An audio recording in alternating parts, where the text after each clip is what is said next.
HSC পরীক্ষা চলাকালেও ময়মনসিংহে চালু আছে কোচিং সেন্টার। প্রতিদিনই চলছে বিভিন্ন শ্রেণীর শিক্ষার্থীদের পড়াশোনা।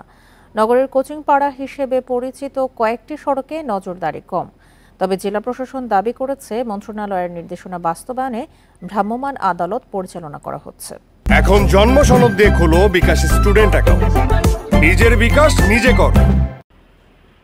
ময়মনসিংহ শহরের বিভিন্ন কোচিং সেন্টারে এভাবেই চলছে পড়াশোনা।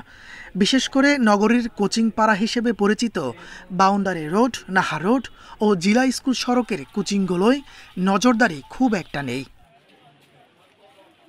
প্রশ্ন ফাঁসের গুজব আর নকল ঠেকাতে বোর্ড পরীক্ষার সময় কোচিং বন্ধের নির্দেশনা জারি করে শিক্ষা মন্ত্রণালয়। কিন্তু শিক্ষার্থীদের পড়াশোনা চালু রাখা সহ নানা অজুহাতে কোচিং খোলা রাখছেন শিক্ষকরা। আমরা এক প্রকার বাধ্য হই যে অভিভাবকরা যে ধরনের প্রেশার আমাদেরকে দেয়, সেই ক্ষেত্রে স্কুলে পরীক্ষার ক্ষেত্রে আমাদের একটু চালাইতে হচ্ছে। তাদেরও পরীক্ষা সামনে, এখন এক মাস গ্যাপ দিলে তাদের অনেক ক্ষতি হয়ে যায় লেখাপড়া। আমাদের আসলে সরকারের পক্ষ থেকে আমরা এরকম নোটিশ কোনো পাইনি। কোচিংয়ে নজরদারি করবে না শিক্ষা বোর্ড। চেয়ারম্যান জানান, এই ব্যাপারে জেলা প্রশাসনকে অবহিত করা হয়েছে। পরীক্ষা চলাকালীন সময়ে বা পরীক্ষা যতদিন চলবে এই কোচিং সেন্টার খোলা থাকবে না। এই ব্যাপারটি আসলে আইন শৃঙ্খলা বাহিনী এবং জেলা প্রশাসকের নিয়ন্ত্রণ মনিটরিং করার কথা। আমরা সে ব্যাপারে সহযোগিতা করব।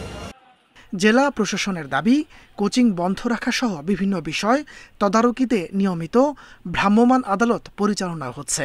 কিছু কিছু জায়গায় হয়তো আমাদের নির্দেশনা না মেনে তারা খোলা রাখছে।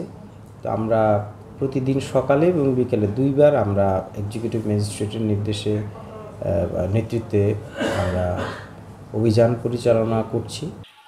29 জুন থেকে 11 আগস্ট পর্যন্ত 44 দিন সারা দেশে কোচিং সেন্টার বন্ধের নির্দেশনা রয়েছে।